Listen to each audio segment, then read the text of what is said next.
things are getting strange in X-Files Rewatch podcast. I'm Nick. And I'm Kim. And I think we're bereft of news. Yeah, though FileFest did announce on Twitter this week that there is going to be another FileFest in 2025, and I assume at this time it will be at the Mall of America in Minnesota again. And I assume they're going to fly us out this time. No. Damn. That would be lovely if anyone would like to fly us out to FileFest. Happy for you to buy us tickets. And accommodation. Yep. But there's no news about it so far. They just posted a fairly cryptic tweet called The Revival 2025.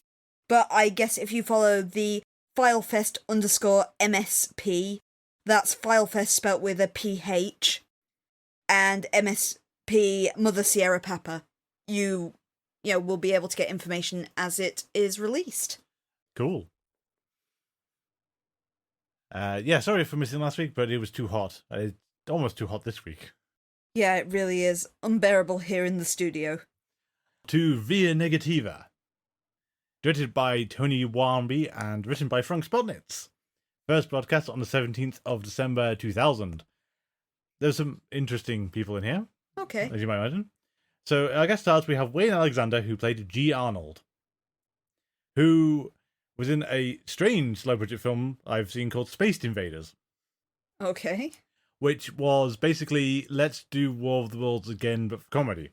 As in the Awesome Worlds broadcast. Okay. So, some Martians hear the broadcast of War of the Worlds on Halloween and come to Earth thinking that this is where their intergalactic war is. Okay. He's also in Babylon 5, Frasier, and he was in The Beginning and Monday. Okay. Kirk B.R. Waller played Gene Crane, who was in Minority Report, The Ring 2, Resident Evil Extinction. Which one's that? I can't remember. It's after the first one. One of the sequels. One of the live-action ones. And Dark Skies, because we can never escape Dark Skies. Keith Sherji Bajri played Anthony Tippett. He was in The Dark Knight and The Dark Knight Rises. Argo, 3x3 Eyes, Babylon 5, Star Trek Voyager and Enterprise, and then Grim Fandango. Oh, fair enough. Escape from Monkey Island. Yeah. Mass Effect, and Mass Effect 2 and Mass Effect 3. Is he anyone that we recognise? He's got very different roles in each one. I didn't recognise anyone offhand from any of the guest list. Yeah. Dragon Age Origin and Dragon Age 2. Bioshock 2 and Bioshock Infinite.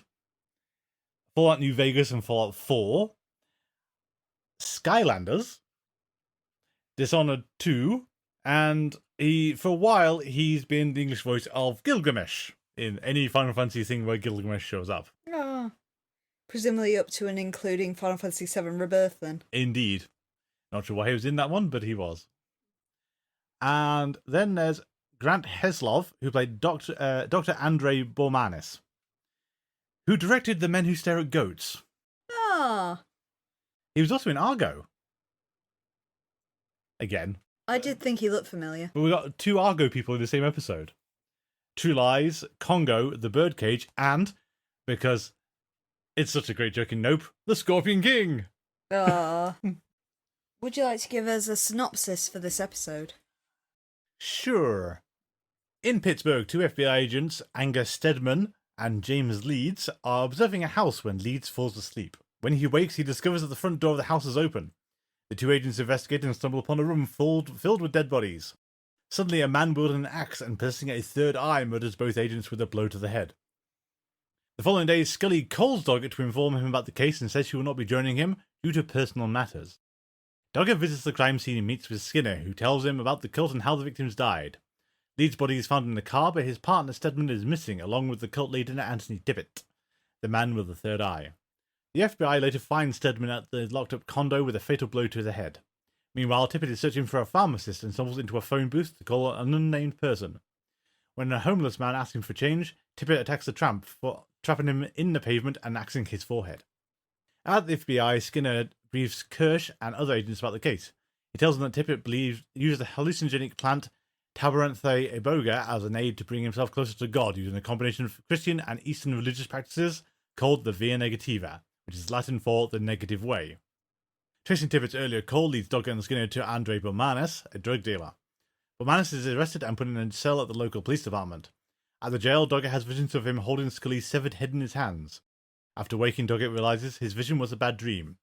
Meanwhile, in his cell, Bormanis has fallen asleep and is dreaming of being attacked by rats. Doggett and the other officers find Bormanis' gnawed up body. Doggett returns to the X-Files office, where, to his surprise, he meets the lone gunman. They tell him about the history of the third eye. While coming to the same conclusion, they are convinced that Tippett is projecting himself into people's dreams and killing them there. Returning to the warehouse where they found Bormanis, Skinner and Doggett meet Tippett, who is trying to take his own life by pushing his head through a table saw. They rush him to the hospital, where Doggett, by surprise, finds Scully's name on the register. With Tippett in a coma, Kirsch decides to pull the plug on the case, saying they found the main suspect. But Doggett and Skinner are not satisfied, saying there are no explanations for the various murders and events surrounding the case. The next day, Doggett wakes up and discovers that he now has a third eye in the middle of his forehead. Suddenly it vanishes. At the FBI building, he talks to Skinner, hoping for reassurance. He expresses his fear that despite Tippett being in a coma, Tippett may still be able to enter his dreams. Skinner, however, dismisses the concerns and sends him home. While leaving, Doggett has a hallucination of Tippett ordering him to kill Scully. Suddenly, Doggett finds himself in front of Scully. Rather than kill his partner, he turns the axe upon himself. Doggett is then immediately wakened from his dark reverie and finds himself in his bedroom with Scully standing over his bed. He begins to thank her for saving his life, but she informs him that Tippett died during his coma. Thank you. It started well. I thought it started excellently. Yes, a good creepy murder mystery thing of all these bodies just lying there, killed by an axe blow after axe blow. The cop dead in his car from an axe blow that can't possibly make physical sense of the confines of the car.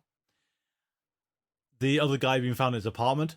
The bit where he traps someone in the pavement and then kills him with an axe. Although apparently they don't find him half embedded in the pavement, which feels like an oversight. It very is creepy because it evokes kind of real-world cults like Jonestown and Heaven's Gate. Yes. People who just sort of happily let themselves be killed. Or kill themselves, Or kill themselves, yeah. But this one, they just lie there while he axed everyone. Yeah, I love the little bit of exposition where they discuss the 20 cult members dead, where Doggett points out the fact that no one defended themselves. They literally just lay there and let themselves be executed. Yeah. It's, even by terms of an X-Files episode, it's so dark and evocative. Yes. The whole setup is great, and then we really, really rapidly run into the problem of what is going on. I did actually do some background reading into what the inspiration for this episode was, and it's kind of interesting. And when you know what Spotnitz's inspiration was, you can kind of see it. But I felt like it's something that should have been exposited better in the episode. Okay, so... Okay, the entire basis of the episode came with a conversation he had with a friend of a friend while on a rafting trip, where the friend gave him this kind of nightmare image of a kind of tube of toothpaste being spilled and human blood pouring out of it. And Spotnitz kind of thought in his head, I want to use that in an episode, but he couldn't think of a way that you could kind of use this imagery in the real world. So what he settled on instead was he'd write a story about dreams and nightmares. Okay. So the entire episode is actually based on a kind of school of philosophy called apophasis. And apophasis is the kind of... It's really hard to actually explain, but it's basically the idea of God is unknowable because, you as a lowly human cannot comprehend God. So the idea is you can only really comprehend God by following the negative way as it is, and by focusing on the things that God isn't. Okay. And therefore get an idea of God by kind of exploring this negative space that surrounds God. So it's basically, the most famous idea of this is the Platonic world of the forms, where, everything we perceive in life has a perfect immutable form that we cannot perceive, and we're only seeing, shadows of shadows into, say, the form of the table that we can comprehend. So the idea that Spotnitz kind of got from apophasis was that you have this religious cult that is trying to reach for this higher plane of existence where God is. But somehow, when they've thought they're reaching upwards, they've actually reached downwards and hit the dark place, essentially, and found this kind of dark world that they should not have access to that's like this nightmarish realm. Okay. And that's the idea behind Via Negativa. So none of that comes across. No, like I said, it's a really, really cool idea, to be fair. I like it a lot. It brings to mind things like Event Horizon. Yes. And the idea of punching through a hole to this hellish realm. Yeah. But you don't get any of the villain's motivation in this episode or an understanding. You understand he regrets what he's done. but you don't get the idea of he regretted the fact that he's essentially reached for heaven and found hell. Yeah, I mean, also, his regret seems to come and go depending on what part of the episode you're in. Because, like, he calls up the pharmacist and says, "You did this is all your fault," and then walks away. And then it's really confused because it looks like the pharmacist takes something, and then apparently the cult leader comes back and kills the homeless guy. For some reason. Despite walking away. And yeah, and then that happens. And then he kills the pharmacist in the cell, and then he cuts himself in the forehead with the table saw. And you're going, what? I think that's all it's really lacking to be a really good episode, is the villain actually expressing what he's done. Yeah, and for all those incidents to make sense when you know why he's doing all of it. Because it's like half an episode, it's like two halves of an episode strung together. And then they're just missing like 15 minutes from both of them. They've just been thrown out, and now you've left with a weird mishmash. Yeah, it is a shame because up until about the midpoint of the episode, I was hooked. Yeah, oh yeah, it is actually really good. It's exceptionally dark for an X-Files episode, but it's really enthralling, really gritty, and I wanted to know what was going to happen. Yeah, and the payoff never arrives. No. We should probably talk about Skinner. What's wrong with Skinman? Oh, the Skinman's fine. It's just that he's also taking on the brief of, well, we've lost Mulder. Scully's in the hospital. Guess I've got to be Mulder this week. Apparently that was a deliberate thing that the directors did, is that they realised they had to have these kind of gaps where Scully would have to address her pregnancy, and they wanted it to be an opportunity to put Skinner in the field because he doesn't usually get to do that. No, he doesn't, so I do like that. It's just Skinner going full on Mulder with the Via Negativa and the powers and everything else. It's that, Skinner, I'm great. Your motivation and your enthusiasm is great. Should you be saying this to Kirsch? The person who's least receptive in the world. Kirsch very much has this idea, and it's something that the X-Files has toyed with since the very beginning, of the idea that the FBI doesn't really care about what's actually going on, they just want to catch the baddie. Yes, I mean... So, Kirsch wants to catch the baddie as fast as possible. He doesn't care about any plot holes this leaves.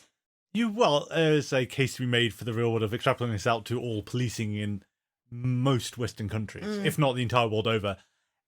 It's not the glamorous detectives of TV where you hunt down the killer and do all the research. It's find someone who fits as many of the facts as possible. I mean, in X-Files terms, we saw this as far back as Squeeze. Yes. Where they wanted to sort of charge Toombs as far as possible, and it, happens that he was the actual right guy, but they couldn't actually sort of make the evidence work. But yeah, Kirsch certainly does exemplify that here. To be fair, the guy they're targeting is obvious killer as leader of a violent cult where everyone's died, who was a convicted murderer himself. Yeah. But it's things like, there are details that you don't feel the episode could have done something more with, like the murder weapon.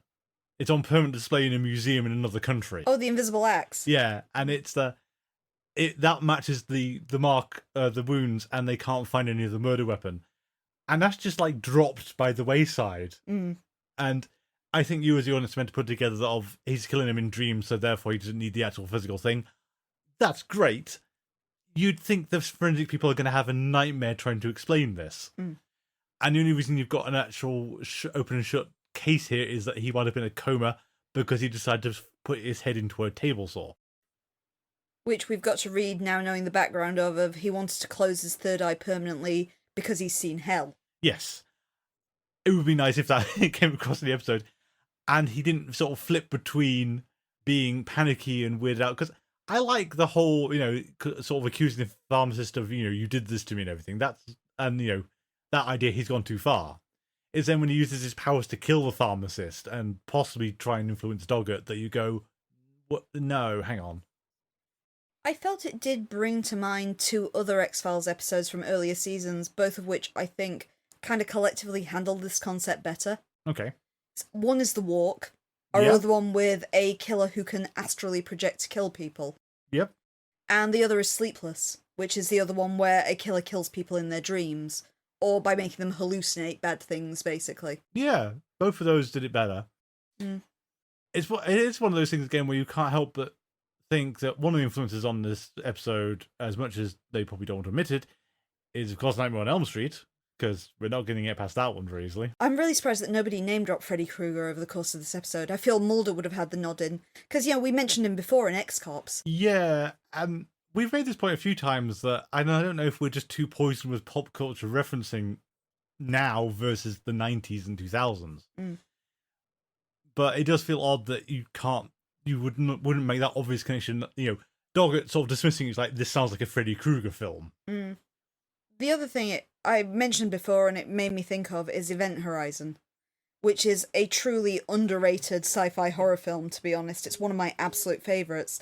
But it's the idea of a spaceship that with a warp drive that kind of can punch itself from one point of universe to the other, but inadvertently punches itself through into hell, essentially. And it is such a gothic, dark, gory, just memorably kind of evocative horror film. And I kind of feel it here, and especially reading Spotnitzer's kind of inspiration for this, I really got that feel of Event Horizon with the cult members who are reaching for heaven and essentially have, plunged their hands into something far darker. Yeah. Could have... Well, you can't really do an X-Files Event Horizon episode, but... It would involve sending them to Jupiter. It would... Well, no, Uranus. Was it Uranus? It's Uranus. Oh, I stand corrected. You have to go to Uranus because if you go to Jupiter, that's the 2001 film. If you go to Saturn, that's 2001 the book. The next gas giant out is Uranus. I guess so. I'm not sure that's entirely the logic behind it, but I think it's the edge of the solar system is what they're going for, because I think even at that point, some people had issues with Pluto. We don't talk about Pluto. We don't talk about Pluto. Sorry, Nick, I have just Googled Event Horizon. It's evidently been too long since we both saw it. It's Neptune. Okay, it's Neptune. But you're correct, it is the edge of the solar system Yes. on that basis. I'd forgotten an entire planet there, apparently. Yeah, we're just one planet short. Just one planet short, but okay, but they've gone a bit further out than everyone else. Again, yeah, Jupiter was 2001. I mean, if you involve interstellar travel around Jupiter and Saturn, people are going to say, wait a minute. I think I just need my geek card revoked, as apparently I can't tell the gas giants apart. To be fair, you don't get a lot of good shots of the planet itself. In my head, it was definitely Jupiter. But maybe I'm confusing it with 2001. And I'm sure there's something else that's set around Jupiter. Can't think offhand now. Almost certainly, or one of its 9 billion moons. Yeah. Well, it could be Red Dwarf could be influencing you, though. I don't think you ever see Jupiter and Red Dwarf, but they're just the Jupiter Mining Co. Exactly, but they are presumably based out of Jupiter. Scully's pregnancy stuff is interesting because as much as what them saying it deliberate is curious, though, because it also kind of reads like one of those episodes you make when someone isn't available. Because it certainly reads like Gillian Anderson was not available much that week, and therefore we wrote around that. Interesting, though, that apparently it was intentional just to make the long-running plot work. Yeah, I guess so. That kind of jarred with me a bit because this falls kind of right after Roadrunners, in which the entire point of the story was we've got to be partners, don't run off alone, and this episode basically opened with off you go, Doggett. We've still got a problem, and I think we're going to have the problem right the way down to the very end of no one is really thinking in terms of the season as a whole thing, are they? No. In any kind of definition, either the conspiracies or individual episodes. I mean, I think some of it must be just, hindsight, where we could say if you changed the episode order, you wouldn't have half of these problems. But we don't know what it was like at the time. For some reason, they thought Via Negativa went here. It must be noted that a lot of critics at the time do consider this to be a bright point in Season 8, though their reasons for liking it kind of do highlight the issues with the episode, I felt. Okay. Is a lot of people spoke about it as being dark, evocative, enthralling, and then continue to comment on, it's got a bit of a weak plot. Which I would say is exactly my problem with Via Negativa, is with a bit of care and redrafting, this could have been great. Yes, I mean, it's all good setup and then lousy what even was going on. It's essentially from the point where he nuts the bandsaw.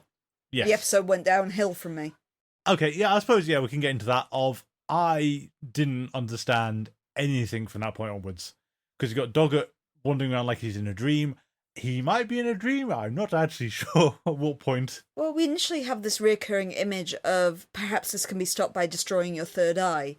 So, we're going through the kind of Middle Eastern mythology of the idea of the third eye being a chakra point in the middle of your forehead. Yeah. Though I would like to note that Byers names it wrong. It's actually called something like Ajna, which I might be pronouncing wrong, and not whatever the hell Byers calls it in this episode.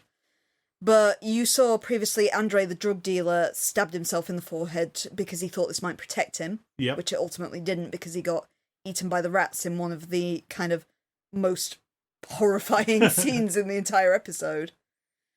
And Tippett, our villain, also nutted the bandsaw in the end, presumably trying to destroy his third eye, but I got the impression the fact that essentially putting him into a coma did not resolve things. Doggett was essentially only saved because he happened to die at an opportune conjuncture in hospital. Yeah. And I think we've got that problem again of Doggett. He's trying to do the staunch skeptic thing, but then you sort of lumber him with all this stuff which basically just snaps any kind of resistance he has to it. Yeah, we went into this lengthy scene where it became rapidly apparent that Doggett may be dreaming everything. Yeah. And I like the fact it led to this kind of solipsism where Doggett suddenly realised within his dream that he didn't know what was real and if he was dreaming. Which, again, mirrors Field Trip. Yeah. Quite heavily. Where Doggett gets Skinner in the office and says, I think I'm dreaming this, and Skinner says, oh, of course you're not dreaming this, which he would because he's in the dream. Yes. And you get this wonderful waking moment where essentially Doggett's nightmares are driving him mad and seem to be goading him towards killing Scully. But at the end of the day, that bit's what fell apart for me. Because when we previously saw this with other people, essentially, they died because they so believed that they were killed. Yes. Because they couldn't tell the difference between dreams and reality. If you convince Doggett within his own dream to kill Scully, it's not going to hurt her in the real world. No. And that's also not how it's worked up until this point. Scully has to be the perceiver for this to hurt her. It has to be Scully imagining that Doggett's killing her. And not the way round this episode has it. Which is where it just got tremendously confusing for me. Yeah. It's really bad, but what just occurred to me was the music video for Dare by the Gorillaz. Is Dare the one where they're dancing around the giant head? Yeah, it's Shaun Ryder. Mm. But the end of it is Shaun Ryder wakes up in bed, and so the person next to him says, go back to sleep, and it's Murdoch. And then Murdoch sits up in bed panicking. It's a common reoccurrent image in horror films, particularly the Nightmare on Elm Street movies, which focus on nightmares. That idea of, you think you're awake and you're safe, but oh no, you're still in the nightmare. Yeah, and I don't know, there wasn't enough of that, because there's that one bit where Doggett is in the police station and sees Tippett floating in the middle of the hallway. Yeah. But then there's not a lot about Doggett might not be able to perceive reality and fiction. I mean, I think the whole episode should have been a lot more skewed onto an ambiguity thing. I think I'd also end it on ambiguity, and we always say we shouldn't really rewrite these episodes, but leave it off not knowing if Doggett is even awake at the end. Yes. You need that kind of Zhuangzi, the butterfly dream sort of idea of, you don't even know what's reality anymore. Yes, I think I'd like that a bit better. You have reminded me of the other thing I just wanted to actually bring up, because it continues to, bug me a bit. Lone Gunman. Oh yeah, it's the first time they meet Doggett in this episode. Yeah, and generally, I love to see Lone Gunman. Always look forward to an appearance by the Lone Gunman. Again, we've forgotten what they are. They're conspiracy theorists. Yeah, and this is not their bag. To be fair, the murder-death cult might have been. Murder-death cult, yes, but I think, and it's a thing we're going to get into a lot with the TV series, which is rapidly approaching us, unfortunately. Which also I felt misunderstood the Lone Gunman. But one of their things, though, was government conspiracies and government cover-ups and government operations and shady dealings. Their entire newspaper name evokes the grassy knoll and the JFK assassination. Exactly, and that's their remit. And that's what the usual suspects put into place as their whole thing. Investigating weird psychic cults and talking about Eastern philosophy stuff is a Mulderism. I think we are still stuck with, we don't quite know how to make them work in the absence of Mulder. I did think it was interesting, however, that I think one of them, it might have even been Langley, name drops MK Ultra. Yes. in that episode as well. In particularly because there is an X-Files comic strip about Langley that's all about MK Ultra later. Okay. So it's evidently something they did keep in mind. MK Ultra, that actually is weird CIA stuff, so that's exactly their kind of thing. But that's kind of why they're in here, because they're likening the kind of weird drugs. Just for the record, in case people know, MK Ultra was a CIA LSD experiment in the United States. But that kind of idea does carry through to this cult because they are imbibing weird hallucinogenic drugs. I suppose so. But then it's not... I think the distinction I go for, because they try to make out that Frohicke's kind of down with Ken Kesey and things, is it's that distinction between that is the government doing it and weirdo cult leader. Weirdo cult leader's Mulder's thing, government is the lone gunman's thing. I realise that they're becoming increasingly malleable, and they will be they'll be molded even further as we go into a less pure version of what they were. I mean, it still kills me that they were tracking UFOs. Like they didn't really believe in them at all. Because I guess you could argue that they would, not so much in the supernatural sense, but the idea of government cover-ups. Yes. Well, I will point to why I sort of keep on going back to this is EBE. Where I think that's the first appearance of Lone Gunman when Scully first meets them. And they're trying to track the truck that's driving cross country with the alien body in the back of it, as far as I know. Yeah. And one of the points is close to the end of the episode, Mulder and Scully have to get into the power plant where they've taken the body. And Mulder rings up Langley to try and get them to get past it to get in. Yeah. And his offer is, what would you like a photo of an alien body for the front page of your newspaper? Of course they would. But backtrack a bit, though, to when they're in Lone Gunman offices, and Mulder suggests that UFOs are the cause of Gulf War Syndrome. And they kind of laugh at him and say, that's why we like you, Mulder. Your ideas are weirder than ours. Yeah. Like, yeah, that's too far for them. They will take a photo of an alien body if they get it. They don't actually believe these things are aliens. They think they're clandestine government operations. Yeah. They haven't made that next step. Oh, good point. So post Requiem, I could get behind them being into it a bit more, given they've got Skinner will say, I observed this impossible phenomenon. Yeah. I also observed this strange invisible wall in the middle of the woods and things. Yeah. Before that, less so. But anyway, this is my Lone Gunman rant. And oh boy, it's just going to get worse, isn't it? Especially when we look at the Lone Gunman. I know. Why do we do this to ourselves? Do we have anything else for the dark place, though? The sunken place, you mean? We'll call it many different things. That's our second Jordan Pele reference. Sink into the floor, Nick. No. Did I actually make the no preference before? I can't remember. Yes, you did make I the did. no I did. reference before. Yeah.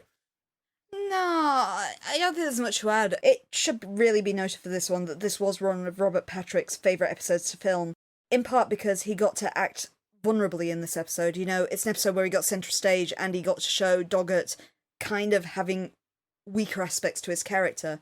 And Mitch Pileggi as well, because this was the first time he really got to act alongside Robert Patrick, was really impressed by his performance in this episode and how much fun it was to act alongside Agent Doggett. Oh, that's cool. Hooray, I don't know if we get many more team-ups between the two of them. We might do, but... No, I don't know. I can't remember. But it was kind of nice to have the two of them buddied up. It made for a bit of variety. It did, and, less Skinner being safe in the office, aside from when Krajic's injected him with nanomachines this week. I am going to put that this is one of my biggest disappointments so far for this episode. And it's not one of the episodes I hate particularly, like some of the other ones we've discovered. But it's just the fact that the first half of the episode is so strong, and then I felt it was squandered. Yes, I'd quite agree. There was a lot of potential there, and it just didn't pay off. I think that if we could have just lent into that more for the second half of the episode, this could have been one of the level best. Oh, yeah.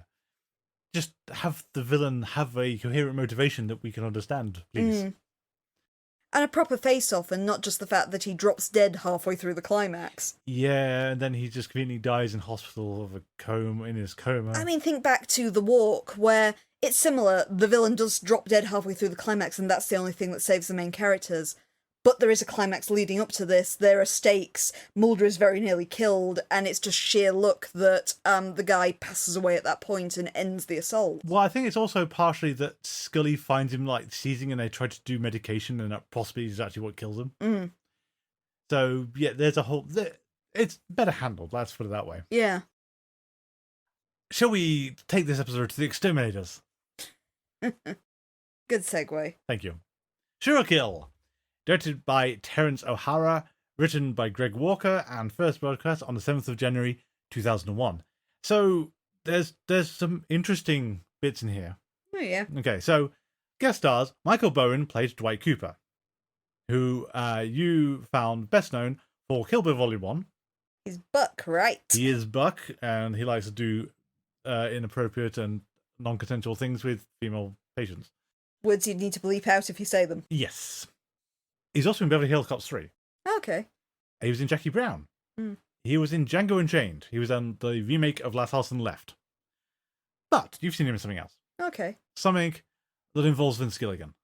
Okay. He's in Breaking Bad. Is he really? He's Uncle Jack. Who's Uncle Jack? Todd's uncle, Jack. Head of the Neo... the white main... supremacists. The main skinhead. Yeah. Oh, I wouldn't have recognised him. No, but that's him. Mm. So, yeah, we just keep tripping over Breaking Bad people. No, I would never have recognised him as Jack. Okay, so you wouldn't... I don't think I noticed him in the episode. I don't think you did any way to notice this guy. But we have someone who played the second officer. Okay. So this is kind of in the same kind of line as you say, Shia LaBeouf was in the X-Files. Mm. James Franco was in the X-Files. Really? As second officer. Oh, what do you know? Yeah. So this guy, if you need to know what he's done, Spider-Man, Spider-Man 2 and Spider-Man 3. He was in the remake of The Wicker Man, which I missed. Was he? Yep. He's like a barfly, so he's like right at the start. Mm. Oz the Great and the Powerful, less said about the better. The Disaster Artist, and one of the most obscure things I found ever. Okay. So this requires a bit of setup, and I've never got bothered to go and watch it because who cares? It wasn't a very good film. But remember Alien Covenant? Yeah. Did you know there was a supporting short film for a prologue to set up the crew before the film? I dislike that film so much. No, I did not. Okay, that existed. James Franco was in that. Oh, fair enough. Tune in next week for our thoughts on Alien Romulus. We're, I don't know, morbidly enthusiastic? I don't know. Nervous-sighted. Nervous-sighted, that's better. Okay. Noel Guglielmi, who played First Gangbanger, poor guy, was in Bruce Almighty. Oh. Dark Knight Rises, Buffy, and I couldn't not put this one on. He was in the music video for Pretty Fly for a White Guy. Neato. Patrick Kilpatrick played Randall Cooper. We've seen him in Minority Report. Yes, that's right. And last, we have Kelly Weimeyer, who played Tammy Payton, who passed away in 2003. Oh, really? Yeah. Oh, dear. It was a congenital heart problem. Oh, how terrible. Yeah, so she's only been in a few things, but Seinfeld, Star Trek Voyager and Enterprise, and Wonder Falls. Ah. So would you like to recommend... Give me the lowdown on this Exterminator Company. Or, tell me what happened in the episode. As you wish. The episode this time takes place in Worcester, Massachusetts. Or Worcester, I'm not sure how you say that in American. Would you like to hazard a guess? I don't actually know. Because we know that they say Dunwich. Yeah. Would it be Worcester in American? It's Worcester in English. No. Like the sauce. Like the sauce. I don't know. American listeners, tell us which way you pronounce this. Fair enough. I'm going with the English pronunciation of English. Worcester, Massachusetts. Yeah. If anyone objects to this is how it was said before it got exported to your country. Literally, I know some people object to how we pronounce the source name. That's what we call it. I know people who object to Dunwich. Dunwich. It is Dunwich. Right, anyway, our episode opens on a character called Carlton Chase, who we later discover is a realtor, running away from an unseen assailant. He makes a phone call at a phone box to someone before running into a police station, begging them to protect him. After fighting off the guards and trying to steal one of their guns, they place him in a large holding cell. He screams at the officer that even though he's in this secure cell, he's still not safe, and then suddenly his head explodes inside the room. Doggett and Scully are called onto the scene. They're told that Chase was killed with an armour-piercing round, which appears to have been shot through an air vent in the ceiling. However, Scully notices when they investigate further that it wasn't shot through the air vent. It was actually shot from the roof, which means that it had to pass through the ceiling and ductwork and into the victim, a shot that no one could have made without a line of sight. We are then introduced to an extermination company called AAA1 Surekill Exterminators, in particular their receptionist, Tammy Payton, who comes into work in the morning, listens to the answer machine message, which is the one we heard Carlton Chase leaving previously, which incriminates her in something, and deleting it. She also attempts to get at something in her right desk drawer, something that Carlton Chase did mention in his message. However, she's interrupted when the owner of the business, Dwight, walks in and begins to harass her. Tammy happens to mention the murder to Dwight, and he just responds by telling her to get hold of his brother Randall. Later in the episode, he confronts Randall and tells him that he doesn't mind what he does, inferring that he knows that Randall is the killer, so long as he asks Dwight's permission first. Scully and Doggett investigate Chase's officers and discover a bullet casing on the floor which does not match the round that was used to kill him. However, Scully notices that the walls are absolutely riddled from holes, inferring that Chase was shooting through the walls at something he couldn't possibly have seen outside of the building. Scully also begins to formulate a theory on the killer, although she doesn't quite voice this until later in the episode, that perhaps he can perceive wavelengths of light that are not usually visible to human eyes, which would essentially give him X-ray vision. Discovering a connection with Carlton Chase from his officers, Scully and Doggett arrive at Surekill to ask about their connection. Doggett notices on speaking to Dwight that he is an ex-convict, something that Dwight is happy to admit, and makes Doggett instantly suspicious of him. Doggett also queries why Chase would have called Surekill just before his death, and after they leave, Dwight confronts Tammy about this. She lies to him, claiming she accidentally deleted the message but didn't want him to be mad. During this whole confrontation, and as Dwight proceeds to have sex with Tammy in the office, we notice as the viewer that Randall is watching through the walls. The following morning, Tammy comes into Surekill early and rushes to get a deposit book from her desk, but she is caught by Dwight and Randall. Luckily, they are interrupted by the FBI, who now have a search warrant for the premises. Doggett forces them to open the box that Tammy was trying to dispose of, and she discovers it is empty, and seems surprised about this. Scully manages to find several folders of invoices to Chase, which gives them enough evidence to take Dwight and Randall in for questioning. However, while being interrogated, Scully notices that Randall is staring at the wall and repeating exactly what Dwight is saying in another room, leading Scully to realise that she is correct and he can somehow see through the wall. That night, Tammy returns home and, to the surprise of the viewer, meets up with Randall. It's revealed that the two of them are vaguely in cahoots together. Tammy has been embezzling Surekill, mainly stealing money that Dwight has already been stealing from drug dealers using Randall's power. However, Randall is deeply in love with her and believes that the two of them are going to escape together. However, it becomes rapidly apparent the fact that Tammy intends to just run away and leave him. As Tammy leaves Randall at the bus station saying she needs to go and retrieve her money, Doggett finds phone records showing that Tammy and Chase had back and forth phone calls late at night. They search Tammy's apartment and he discovers the fact that she is about to do a runner. As Tammy returns from her safety deposit box at the bank, she gets back into her car only to find that Dwight is sitting in the back seat with a gun. Dwight has come to the conclusion that Randall killed Chase because he and Tammy were in love. Therefore, he hands Randall a gun and tells him that he has to redeem himself by killing Tammy. Tammy tries to talk Randall out of this, but Randall aims the shot slightly over her shoulder, shooting through the next wall and killing his brother. Tammy does successfully manage to run away with the money, and as of the end of the episode has not been caught. However, Randall is arrested and taken in for questioning, seemingly not remorseful for what he's done. Thank you. Really, actually quite a hard one to summarise because so much goes on in this episode. Yeah, and it's an interesting one where you are meant to feel sorry for the perpetual voyeur. He's not 100% a voyeur, though, by the twist of the episode, because they do have a thing going on. Yeah, although it's very muddy as to exactly how that works, isn't it? He certainly loves her and he's been deluded by her, but you get the impression Tammy's just using him. Yeah, well, I mean, it can't be pure coincidence they live in the same building like that, because there's no suggestion that the other brother lives there, is there? No. Dwight. Yeah, and I think, unlike a few episodes, I'm sort of quite happy to not know how this X-ray vision thing developed.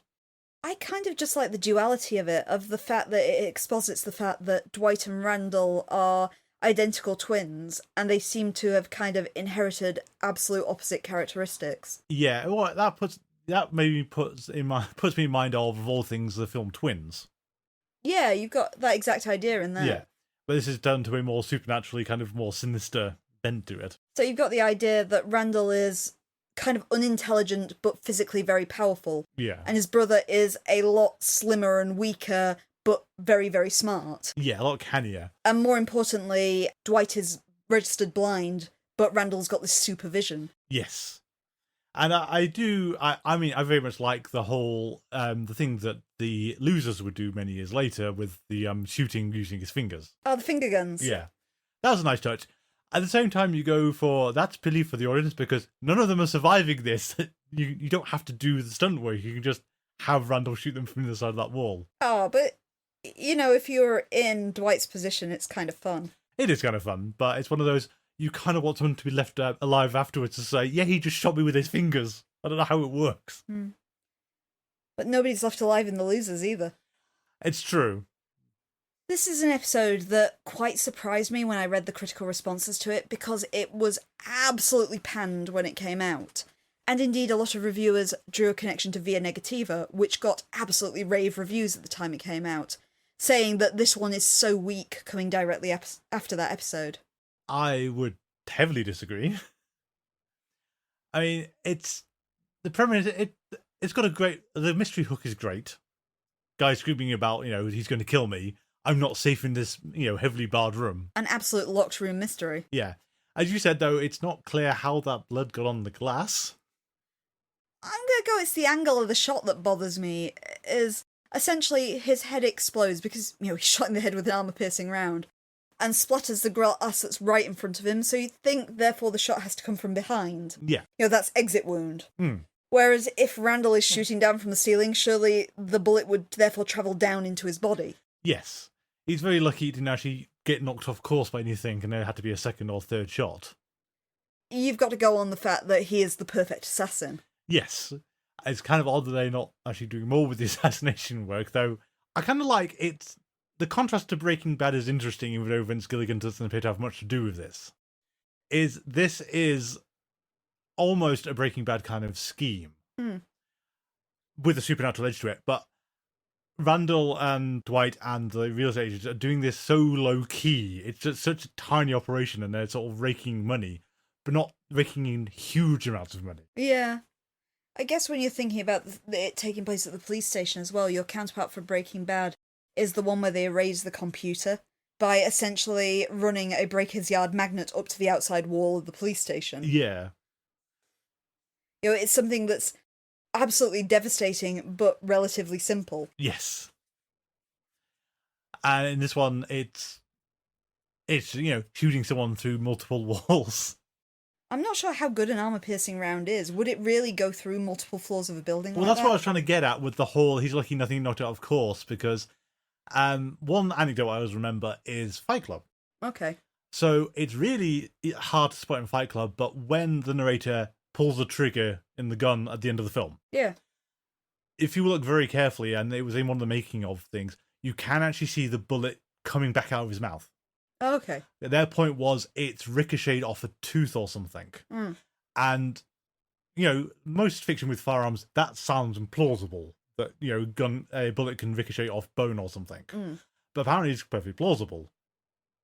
So it's one of these whole bullets aren't magically destructive as they usually are presented in things, or This just a is nuisance. specifically an armor-piercing round, though. Oh yeah. So I can imagine it go through some things, but I imagine that it's got to go through multiple things, like concrete and foam and ductwork.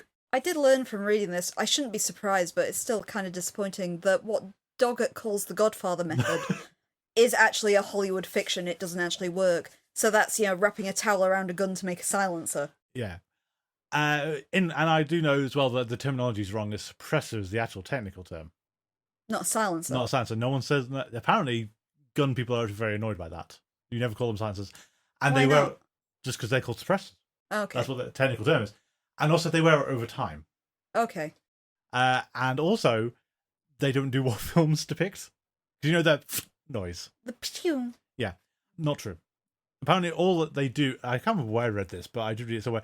All they do is bring the sound volume below a deafening threshold, like below the sound barrier. So it wouldn't hurt your ears, basically. Basically, it's so you can fire them indoors without deafening yourself, is the whole point of them. Not assassinations and things. Well, I guess guns must be... I say having never fired a gun. The fact that when you see people on shooting ranges wearing ear protection means they must be pretty loud. Yeah. I mean, you could make the point that Randall didn't even need to be in the building for killing the drug dealers. He could have actually been in the alleyway outside. He was outside the room, technically. He was behind that wooden partition, though. Yeah. So that's a lot thinner than shooting the guy through the police station walls. I like Scully actually sort of trying to more subtle Mulderism in this one. Because she didn't outright say he's got X-ray vision. She just comments that X-rays could potentially... Scully just sort of says, yeah, X-rays would pass through it without problems. We can only not perceive them because of the structure of our eye. She didn't actually go out and say, oh yeah, he's got X-ray vision. Yeah.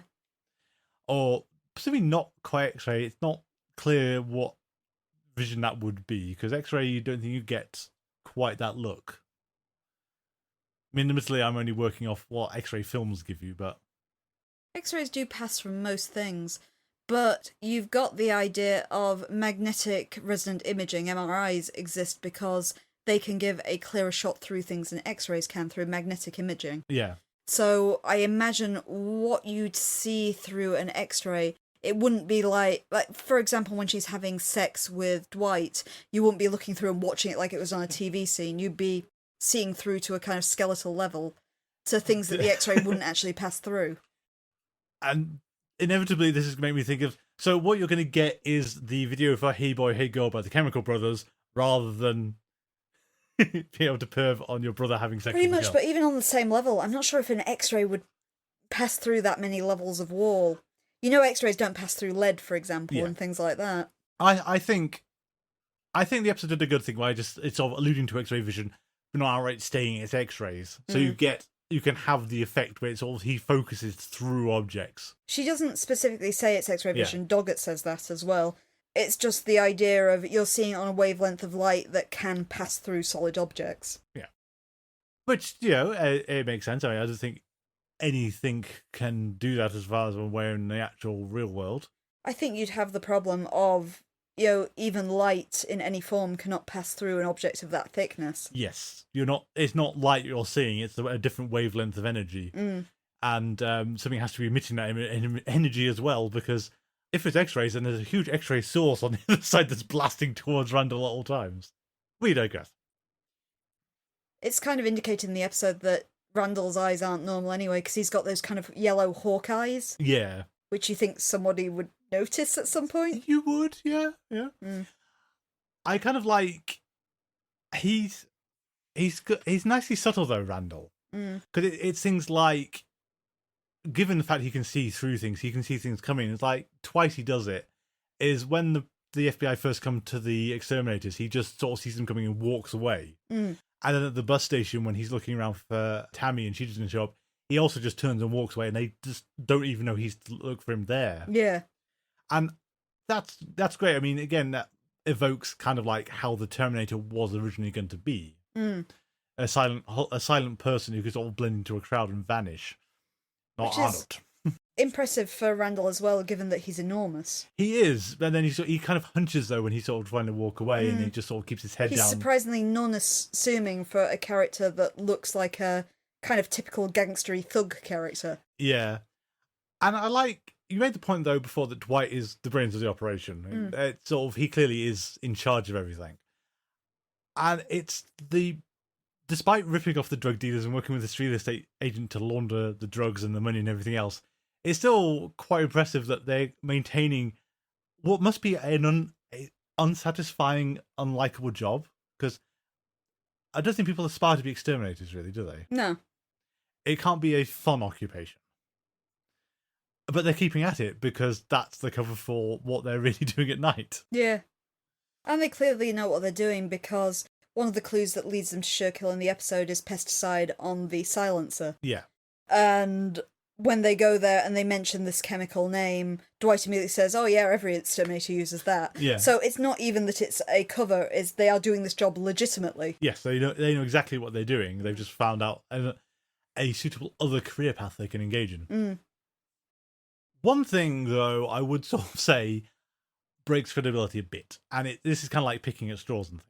In an episode about X-ray vision. In an episode about X-ray vision. It's what Dwight does at one point. Mm. So we have Dwight is legally blind. He can mostly see shapes. Yeah. He can't read the text in the books or anything without squinting really close and having a lot of light. Mm. And he sort of does that really tense scene where he puts his lighter right up to Tammy's eyes to stare into them to check if she's lying. Yeah. With all that, him being in the back of her car after she's been to the bank does strain credibility a bit of him finding her car in the street. I've wondered that a few times in the episode of how he gets around so easily. Yeah. If his level of vision is legitimately that low. Yeah.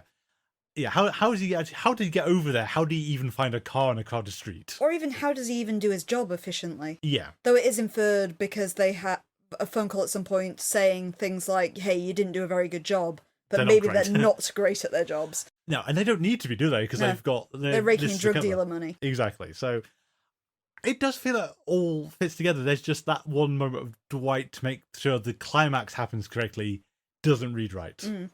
It is a good point because we noted previously as well in the episode Mind's Eye, which had a major character in it who was completely blind, that it's props for inclusivity, but the X-Files doesn't quite accurately show the difficulty of being partially sighted. You know, the kind of checks that you have in place. Like in Mind's Eye, there was that scene where she managed to navigate herself several blocks and find a dead body. Yeah. I mean, I think this one is an improvement because he struggles to see things without getting really close to them. He's not completely blind like she was. He's legally blind. That distinction is there. So he can see shapes, he can see objects. I can't remember where it falls, but blindness is a scale, and technically you can be legally blind and still have a substantial amount of vision. Yeah. I think the difference there, though, is in Mind's Eye, the problem was if she is seeing what her father sees her entire life, how she can cope with literally anything is beyond me, given she's getting the wrong sensory input at all times. And how she'd be able to navigate what's literally around her while she's seeing something else. Yes, how any interactions that she makes, like even hands reaching for things, or visual data is completely wrong to sensational stuff. So this is better in terms of how it's portrayed, but yeah, how he found her car on that street, I don't know, or even got over there. You presume if he can't read writing on a page in front of him, he wouldn't be able to read street signs and things like that. Or license plate. Yeah. He might get the colour and shape of the car, but he's still got to get over there. He's still got to go through all the other people there and things. And know where it is to begin with. Yeah. Would also be carrying a loaded gun with him. And be sure she's not in the car. We haven't really talked about Tammy, who... she's kind of almost a femme fatale, which is interesting. Yeah, basically. Her relationship with Randall is very unclear ultimately, because we know she is aware to a point, and it sort of... the episode kind of implies that she only fully understands what he's doing at the point where she goes into his apartment. She can certainly gets the prickling someone is watching me sensation from him when he's doing it. Because she does comment when Dwight takes her into his office to sleep with her. It's like, can you send your brother away? He's like, oh, I'll keep the sound down. And she doesn't go, that's not the problem. The problem is he's out there possibly staring at us. Yeah. I don't want that.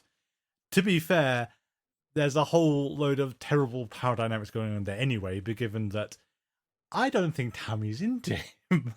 I think she's certainly playing him, like she potentially played Chase beforehand as well. Yes. Because there is evidently an indication that there's some kind of relationship between her and Chase. And at the absolute last, Chase has tried to throw her under the bus when he's realised his life is in danger. Yeah, I suppose that's the other thing that doesn't quite jibe right, is it's not clear how Chase wound himself in that position. Because I get that Randall will have turned up to the real estate office. He's panicked and sort of shot outwards trying to get at him and missed. But it's how he found out about the bank account book, knew where it was, went to his office, panicked, ran to the payphone, then ran to the police station. It's an assumption, but I kind of assumed that she and Chase were always working together, to be honest. Because it's kind of inferred from the invoicing that Chase is money laundering for them. Yeah. And that's the relationship between Trace and Surekill, although it's not expressively said in the episode. Oh, so you think he was just trying to, although he made some attempt to sort of cut her out of things? I think he and Tammy were skimming. He was found out and he tried to put the entire blame on her. Okay. Which led to her deleting the message so they wouldn't know that she still had this second set of books. And so they were both aware of what was happening, but then presumably it's like Randall found out, or did Tammy find out and then blame him, or was they both in operation? It's not clear. Well, given that Dwight was completely out of the loop, you've got to assume that this is Randall going AWOL to protect Tammy, because he does legitimately love her. Yes. You do have to, for such a small scale criminal operation, the leader doesn't know what's happening below him at all. There are 4 people in this conspiracy, and 3 of them are working against him. I think it's your example as well of, though, Dwight is very intelligent, but he's not as smart as he thinks he is. Yeah, and I think that's an interesting character to actually hit. He thinks he is good. It's like Vicini is the one who swings to mind as well from The Princess Bride. The Sicilian. Yeah, someone who thinks he knows and controls the situation, and pushed to the limit, he will crumple every time because they aren't on the same playing field as the person they're up against. Yeah. And Dwight isn't actually sort of put into that position, but possibly could have been eventually. There's no kind of jealousy between Randall and Dwight. No. Dwight completely accepts that Randall can do this and is making use of it. But it seems like when they're being interrogated and he's just mimicking what the other guy's saying. Yeah. It's a lot like that scene in Syzygy. Yes. Only done a lot better. We can say. I kind of like the dependency that Randall has on his brother, in the fact that you said there's no jealousy, but it's quite clear that Randall is quite slow-witted. Yes. And therefore, he really can't make a statement for himself. He sits there in abject silence until he can see what his brother's saying and then just parrots him. Yeah. And Scully, being in her whole more Voldemort mindset, immediately picks up on, wait a minute, you've been staring at that blank wall. Yeah. Did you just copy him? And the fact that he's shocked when she says that is quite nice, because presumably no one else has ever even come close to figuring this out before. And the fact that, as we've said, because he's a bit slow, he doesn't know how to respond to it either. He's a really, actually well-played character. He is. And I still think it's the whole, he should just be a creepy weirdo you feel nothing for, but you do feel sorry for him, because that's good. And as you said, though, it's the genuine love, because even after he's arrested, his brother's dead, Tammy has run off, he's still staring at her police file on a computer screen. I think he really is a pure tragic character, because we've felt sorry for the likes of Rob Roberts before. The monster who's in this situation and he can't fight it. Yes. But in the sake of Randall, literally everybody is using him, but he doesn't realise it. No. He thinks he's going along with everything else. I've never read this, but it's got a sense of it. And I don't know if you read it, you can put me correct on this one. Mice and Men springs to mind. Oh, yeah. I see what you mean. Because I understand that it's like there is the 2 brothers, one of them is the smart one of them is the less Yeah, it's smart. actually very similar. Yeah, and the older brother, does he get himself in trouble and get killed or something? Or is it the younger one? I would be surprised. I've never read the book. I've picked all of this up by just off-heard conversations and allusions to it and other things, but this strikes me as Of Mice and Men had some bearing on this episode. I have read the book, admittedly many years ago in high school, and I would agree they are very much George and Lenny. Cool, if that's the 2 brothers. They're not brothers. They're not brothers, okay. No, but it is the same idea of one of them is kind of smaller and sharper, and one of them is just essentially a gentle giant who's got very low IQ and things like that. If I understand correctly, one of them is killed somewhere in the book, and the other one is left struggling as a result. Interestingly, yes, you are correct, but it's the other way round to what we have it in here. Oh, so Gentle Giant's left on. Yes, due to his actions during the story, without spoiling a massively old book, essentially it's left at a situation where Lenny is going to find himself at the hands of mob violence. So George kills him, so it will be a kinder, gentler death for him. Ah, okay. So George, the smart one, is left on his own at the end, having, killed his very passive, very gentle friend. Ah, okay. Mm. It's also a tragedy. Yeah. Okay. So, obviously this went in a very different direction, but I would be surprised if that wasn't somehow influencing the writing. Yeah, and I wouldn't have thought about it before, but yeah, you're probably right. But in general, I would say Via Negativa started well, just fell apart. Surekill, pretty decent middle of the road X-Files episode. I think it's a very average episode, but I like it. It works. Well, I think we could say then it plays off the strengths that Doggett and Scully have at this point in time. Doggett is being coldly clinical and psychological, and Scully is doing the more extreme possibilities. And we know, as per the X-Files format, Scully is actually in the right here, but she's not prepared to say the insane stuff Mulder would have said. Yeah, true. She's going to allude to it at this point in time, but she's not going to come out and say it. It's a great open-ended episode, and we have, and I think we did this a while back and we never got back to it, we've got our possible League of Supervillains building up in the X-Files universe. The ones that they haven't killed off. The ones that haven't killed off and the ones that are just incarcerated. Yeah. Because, Toombs is dead, unfortunately, because he would have been the leader. Yeah. But you have the kid from Conduit, who we don't know what he can do. And we've also got Randall from Hiss. Cecil Lively. Cecil Lively is still alive. DPO. DPO is still alive. Why has Cecil Lively never come back other than he was off doing Supernatural and probably unavailable? He was also in Firefly. He was, but he was on Supernatural for ages because he's Alistair Crowley or something. Yeah, he was Crowley. DPO, on the other hand, I have no idea. Other than, well, I suppose, though, we also come back to, we've seen some of the follow-ups, and like Squeeze and Tombs, very good. Then there's the rest of them. We don't like to talk about them. Orazon. And Kitsunagari. Kitsunagari, yeah. Especially Kitsunagari, given that he was meant to be dead before that. Like, oh, he got better.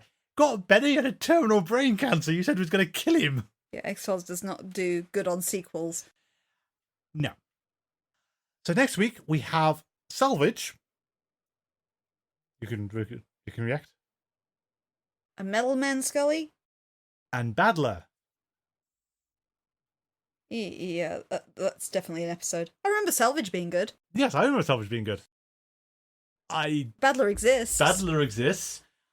In the meantime, if you'd like to get hold of us, our email address is thingsgettingtrained42@gmail.com. You can also find us on social media, and do hook me up if there's anything you'd like me to present at the start of the show, including any X-Files fan events, conventions, neat art, anything you've got on the go. You can find us on Twitter and Tumblr at GetStrange42, on Mastodon at GetStrange42@universeton.com, or on Facebook, where you can find us by searching for Things Are Getting Strange and X-Files Rewatch Podcast. Also, if you're not sick of my voice right now, I do have a stream on Twitch TV called Adverse Camber 42. My main stream is live Mondays and Wednesdays at 8 PM GMT and Saturdays at 5 PM GMT. I just stream whatever I'm currently playing on the PlayStation 5. It's currently Code Vein and Bugsnax. We have Patreon, patreon.com/thingsgettingstrange, where for as little as $3 a month you can have access to our bonus episodes, which include the Let's Play of the 1998 X-Files game, the FMV one. It is 98, yep. Yep, 98. Our review of Mulder and Scully by Catatonia, our reviews of Goblins, Whirlwind, and Ground Zero by Charles Grant and Kevin J. Anderson, respectively. And yeah, any contribution would be nice to help keep the lights on. Our theme music is a Vision by Kevin MacLeod. You can find it on the Compotech.com, licensed under Creative Commons by Attribution 3.0. Thank you all for listening, and until next time, please remember, I'm just a regular Joe providing a public service.